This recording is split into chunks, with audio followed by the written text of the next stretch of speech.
Hello, my beautiful doves. My name is Mina. I'm going to be your host for today. And today we're going to have a really good time. Of course, it's going to be a good time. Why would I advertise this video as like, hey babes, a bad time ahead?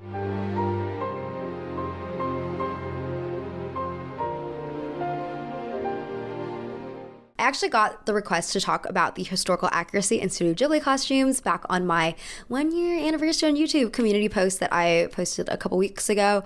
But I thought it was a cool idea just because I love Studio Ghibli movies. Am I pronouncing Studio Ghibli right? Studio Ghibli? Oh my god, I need to look that up. I don't want to be mispronouncing Studio Ghibli the entire time. That'd be so embarrassing. Studio Ghibli. Studio Ghibli? This person on TripAdvisor said, I've always pronounced this as Ghibli, the J-H, like the G in give, Ghibli, but I've heard a Japanese person pronounce it as Ghibli. Ghibli with a J. I was right this entire time. Okay, let's get the cameras rolling again.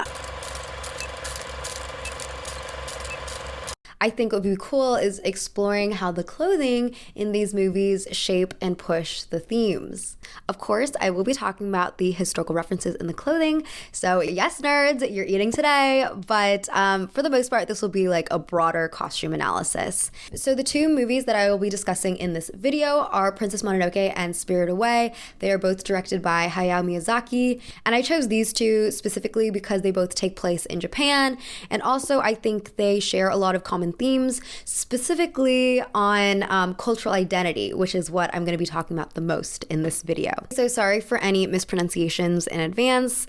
I would like to give a special shout out to my dear friend Amity, who helped me graciously with some of the translations and pronunciations. Thank you, Amity, for believing in me, but I will probably still screw them up. Also, if the way that I pronounce the characters' names sounds weird, it's because I grew up watching the English dub. Yes. Sorry. I'm also just trying to limit the footage that I use for this movie, so there's going to be a lot of like still images in my face, just because YouTube is really militant about taking down Miyazaki stuff, so I'm trying to avoid any complications. Yeah, let's break some rules! We're going to be going in chronological order, so Princess Mononoke is up to bat after this commercial break. If you're not familiar with Skillshare, it is an online learning community that hosts thousands of amazing classes for creative and curious people like you and me. On Skillshare, you can cultivate whatever new interests that you've been dreaming of pursuing but haven't yet because you didn't know where to start before. One course I've been taking is Graphic Design Basics, and it's taught by Ellen Lupton, who is the director of the Graphic Design MFA program at MICA. I love how easy the lessons are to understand. The whole class is only 36 minutes, and they give you an option to upload your own graphic design project afterwards and get feedback from your virtual classmates. This course jumped out at me because graphic design is my passion. Seriously, graphic design is like the backbone of anything relating to the digital visual space, and I'm always looking for ways to improve the aesthetics of my videos. The first 1,000 people to use the link in my description down below will get a free trial of the Skillshare Premium membership, and after that, it's only about $10 a month.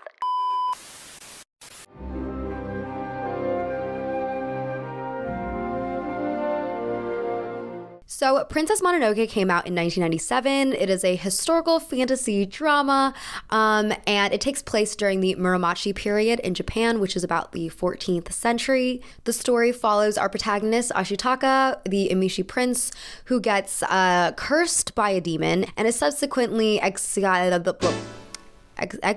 No, that would be a really short movie. Is subsequently exiled from his village. He decides to venture west in search of a cure from the dear god Shishigami, and along the way he meets the absolute baddie, Lady Eboshi.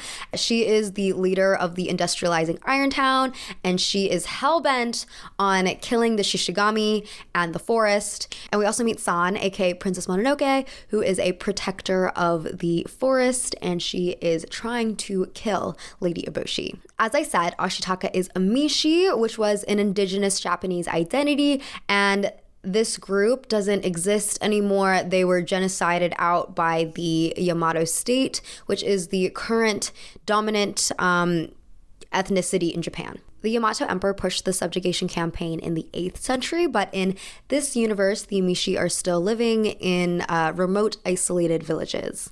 In terms of dress, Ashitaka wears a go, which is actually a Bhutanese traditional garment that was introduced in the 17th century. It's a knee-length robe that is tied at the waist with a belt called a kara. Traditionally, this belt is considered as having protective powers and is handled very carefully. If you're interested why Miyazaki did this, it's because there's a lack of historical references on what the emishi actually looked like. He said in an interview, "I thought their clothing must be like those worn by the minority tribes in Bhutan or Yunnan. They wore a kind of kimono. I had trouble figuring out what to do with the main character. Putting a top knot on him would suck me into the period dramas of the past. So, taking advantage of the lack of historical references, I made it a Chinese-style top knot." Miyazaki has also talked about wanting to deviate from the samurai period drama genre that is ever so popular in Japanese media, but I'll get to that in a little bit. The Emishi Oracle wears clothing that has an embroidery style similar to Ainu folk clothing. You can tell based on the big and bold patterns.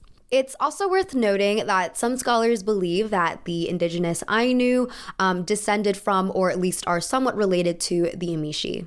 The hat that Kaya wears seems to be modeled after the broad-brimmed hat worn by the Shan people in Southeast Asia. The ethics of culturally blending all these elements together to create an image of a historical identity that no longer exists is interesting. But I think Miyazaki did this to emphasize Ashitaka's foreignness. But Ashitaka wears traditional Japanese attire as well, such as morokode, which are the connected sleeves worn by soldiers, gyahang, which are cloth leggings that protect the wearer from the cold, insects, and underbrush, and amino, which is a straw cape that was historically worn as rain gear.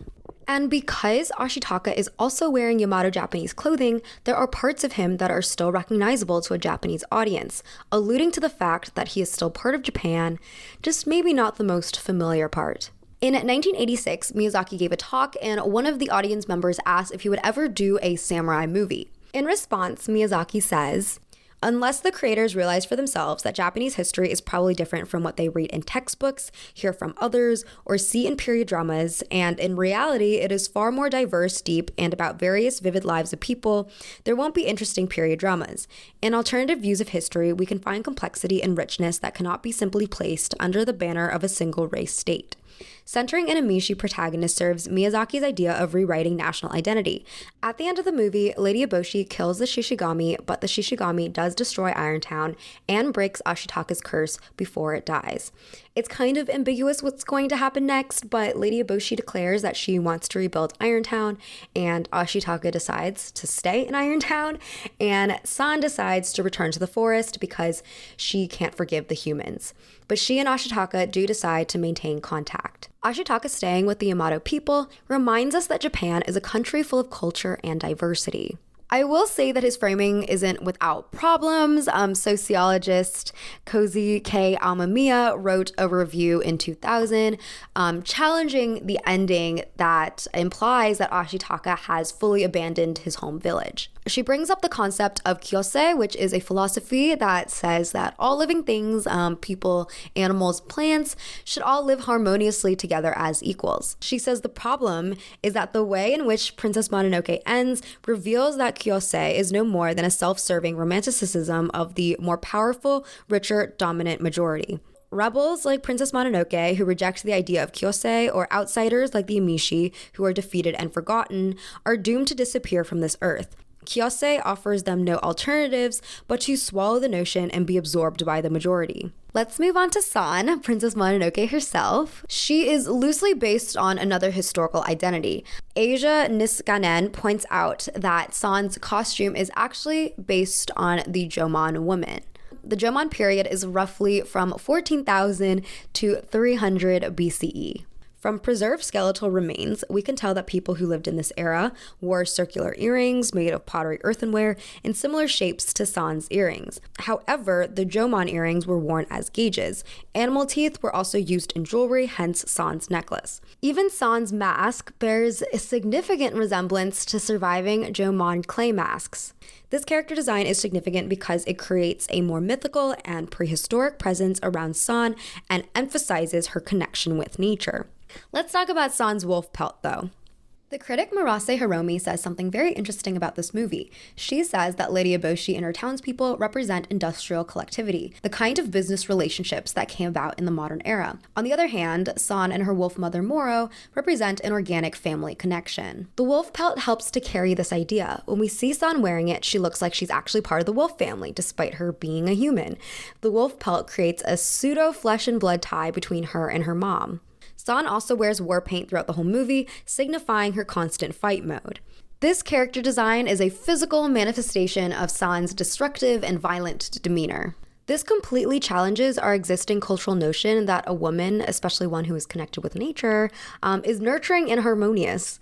By reversing this and portraying a girl who spends most of the movie angry, the film destabilizes us. We can't predict what's going to happen because Miyazaki is clearly not following conventional tropes.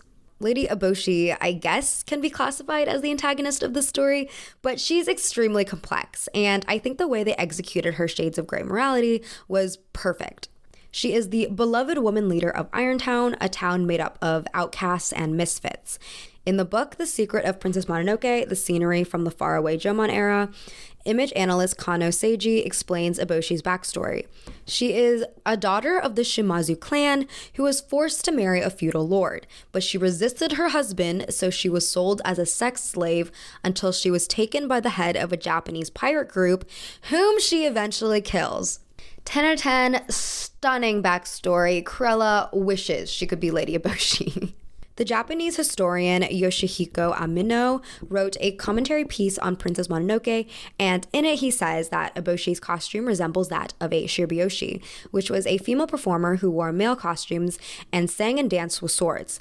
They appeared at the end of the Heian period, which is from 794 to 1185 CE.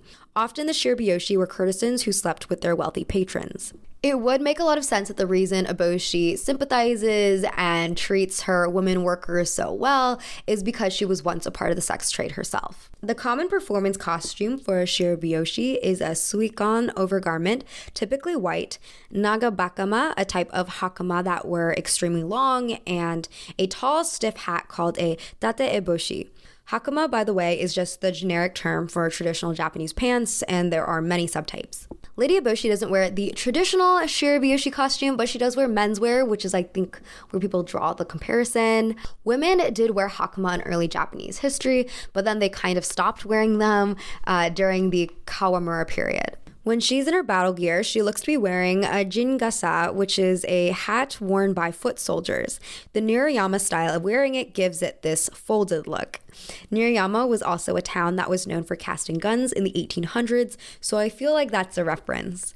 Susan Napier, a professor at Tufts University's Japanese program, writes, Eboshi is characterized by an odd amalgamation of the nurturing and the ferocious. She is clearly protective of her diseased and outcast citizens, but at the same time, she is fanatically determined to destroy the Shishigami and, by extension, the natural world of the forest.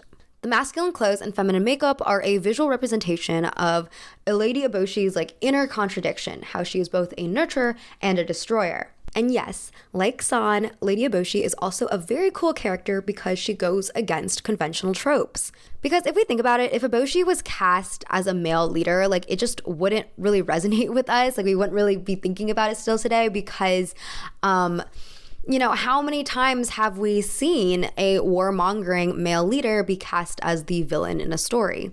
If it's a trope that we've seen before and that we've seen many times, it kind of makes our brains lazy. If this was a Disney movie, the message would be clear: technology, industrialization are evil. However, Eboshi's nurturing qualities reframe the black and white industrialization is evil theme. Instead, by the end, we see what her motives actually are, to protect her community. And in this sense, technology can be a good thing as long as we're careful not to overexploit the earth and its natural resources. Eboshi vowing to rebuild Irontown represents how industrialization cannot be stopped.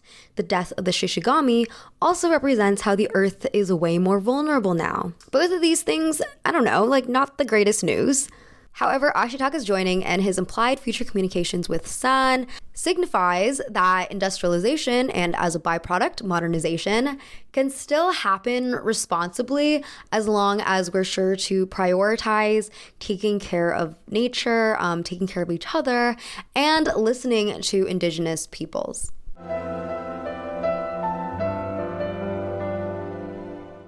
Spirited Away came out in 2001, and it follows the journey of Chihiro, our child protagonist. At the beginning of the movie, she and her parents stumble into this abandoned amusement park, and she's like really skeeved out by it, but her parents are like really into it. And then when they find out that there's some open restaurants, the parents are like, well, we gotta eat. And honestly, samesies, I love food, so I totally understand. Chihiro, still skeptical, goes out to explore, and when she comes back, she realizes, to her horror, that her parents have been turned into pigs. I literally would have been the one to get turned into a pig. The park is revealed to be the spirit world, and Chihiro has to now take a job at the local bathhouse run by the witch Yubaba in hopes of negotiating her parents' return. When we first meet Chihiro, she is wearing modern clothing, a t-shirt, shorts, and sneakers. She's characterized as lazy and whiny. Here she represents the modern girl. Rayna Denison, a senior lecturer at the University of East Anglia, says that Chihiro's clothing throughout the movie is symbolic of her character's national identity. And I will explain that in a little bit, but I first want to talk about Haku, who is the main boy character in the movie. We first meet Haku when he tries to warn Chihiro to get out of town, but it's too late. Her parents are itty bitty piggy in the market. He works for Yubaba, not by choice, but because she stole his name from him, which is how she controls her workers. So we don't actually find out his true identity till much later. According to the storyboard, Haku is wearing a white suikan, the garment that I mentioned earlier that shirobyoshi wear. It is a garment that originated during the Heian period. It's sometimes categorized as a subtype of the kariganu, which has the same shape, but the traditional kariganu has a frog fastening at the collar instead of a cord fastening. These are traditionally hunting garments. The slits at the shoulders allowed for a wider range of movement when drawing a bow and arrow, which made hunting a lot easier. The suikan originated among commoner classes, but over time, higher classes adopted it as everyday wear, and so the garment came to look more refined. This led to the addition of the kikutoji detail, which is a decorative tie-end that looks like a chrysanthemum. By the Kamakura period, it was considered to be formal dress. There's some artistic license here. Haku's sleeves are a lot shorter than traditional garments, and his is also missing the cord closure at the neck. Haku wears his suikan over what I would guess is a kosode, which was an undergarment originating from the Heian period as well, but transitioned into an overgarment during the Kamakura period. It's clear that he is a commoner based on the length of his pants. Working people would wear shorter hakama so they could move easily, while the nobility wore longer hakama. I'm pretty sure that when Chihiro starts working at the bathhouse, she also wears a suikan and hakama, because her clothes have the same silhouette as Haku's. Though back in the day, this would not be considered an appropriate girl's uniform unless you were a shirobyoshi. Editing Mina here, so I got to this part in the editing process and I just realized something that I have to share. Her outfit, her uniform basically supports like the bathhouse brothel theory. And if you haven't heard about this theory, it's a lot. So I'm going to link an article in the description so that you can understand it more if it interests you. But it basically says that the bathhouse is a metaphor for a brothel, and Spirited Away is like this dark, warped message, like warning against child prostitution, etc. But yeah, like Chihiro is basically wearing like a courtesan outfit. To me, Haku reads as a representation of traditional Japanese values. He carries a demeanor of authority. He speaks very properly. This is something I didn't notice because I watched the English dub. But it's James Boyd and Tetsuya Nishimura point out in their article, Shinto Perspectives in Miyazaki's anime film Spirited Away, that when Haku addresses Sen, he uses the ancient, more aristocratic term Sanata, which hints at his real identity of being an ancient, powerful river god. He also stays relatively true to his values, not shown being as easily driven by money as the other bathhouse workers are. When Chihiro becomes Sen, sheds her modern Western clothing, and adopts this traditional Japanese clothing, she enters this liminal space where she no longer represents this contemporary Japanese girl. Let's look at some of the other characters. These women's spirits look like they might be based on Miko, which are shrine maidens. They're wearing a white kosode with red hakama pants, which makes me think that. But the tate eboshi hat is more characteristic of shirobyoshi or shrine priests. Many of these lady spirits also have these teeny little eyebrows. This was a practice that started during the Heian period as well.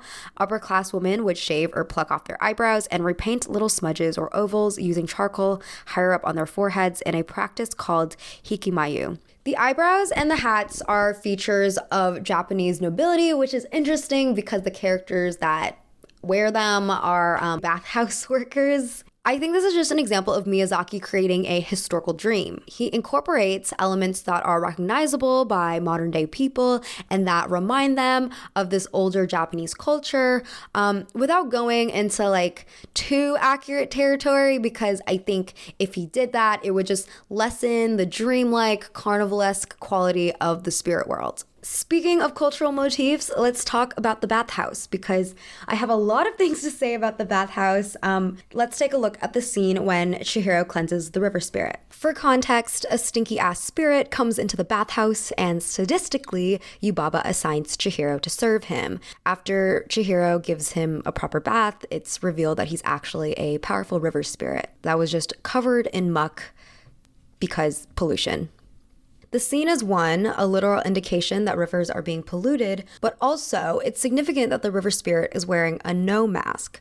No is a form of classical Japanese performance art.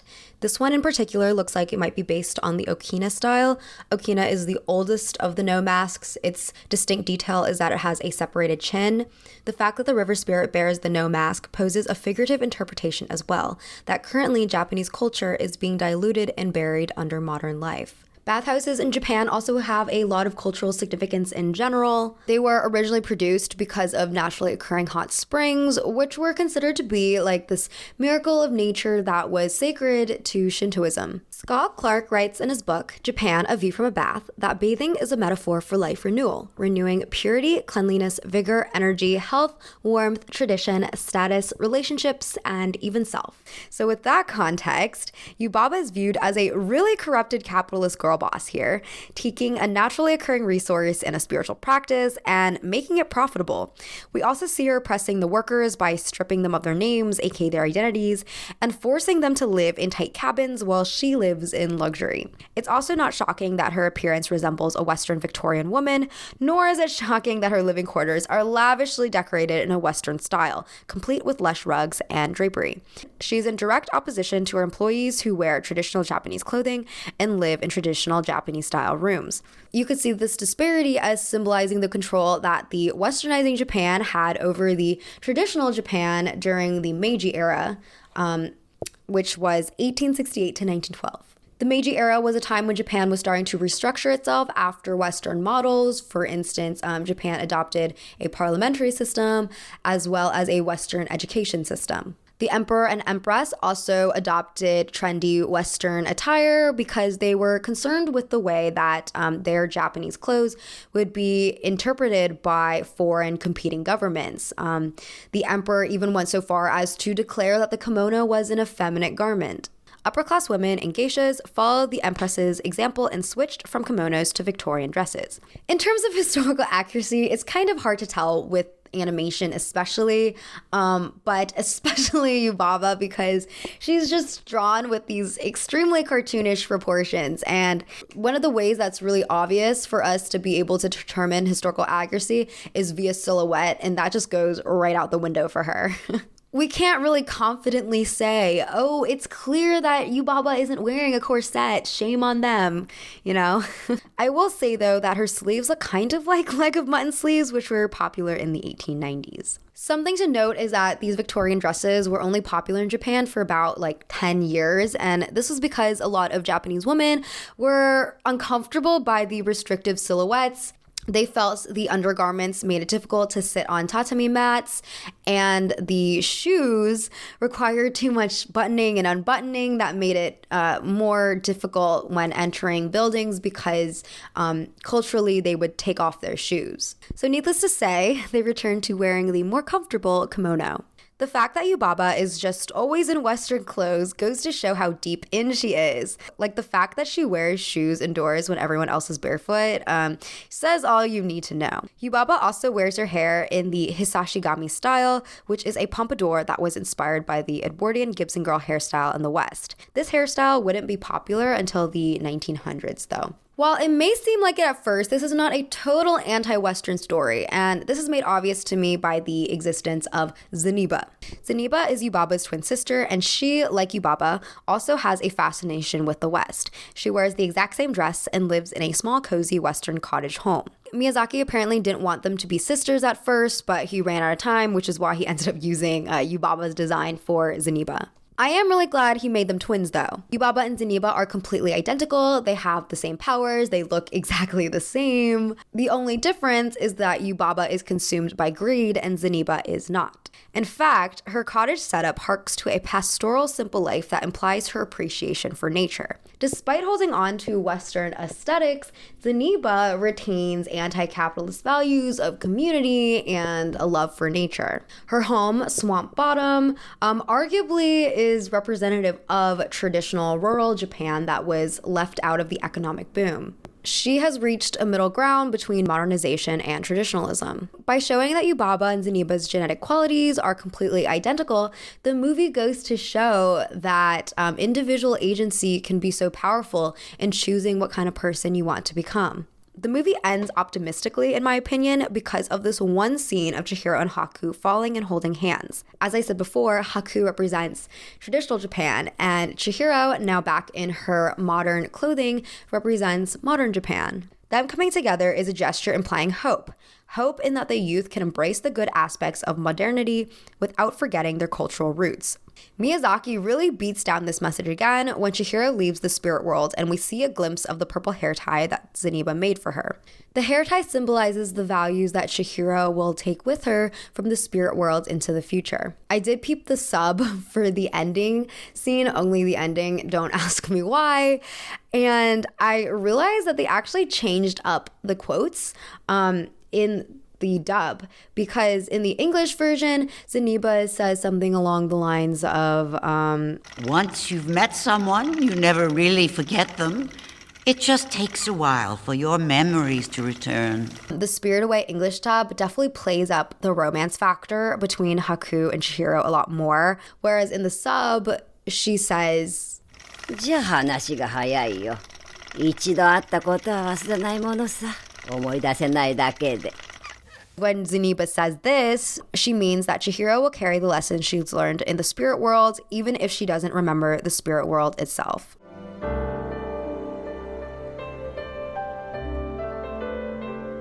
Thank you everyone so much for watching. Let me know in the comments what you think about these two movies. If there's any messages or themes that you caught on relating to clothing or not relating to clothing, it's all welcome here. Let me know if you disagree with me, if my interpretations are whack. I'm open to that too. And, I just stared into my light and blinded myself. I'll see you all next time, and I hope you all have a lovely rest of your day. Bye.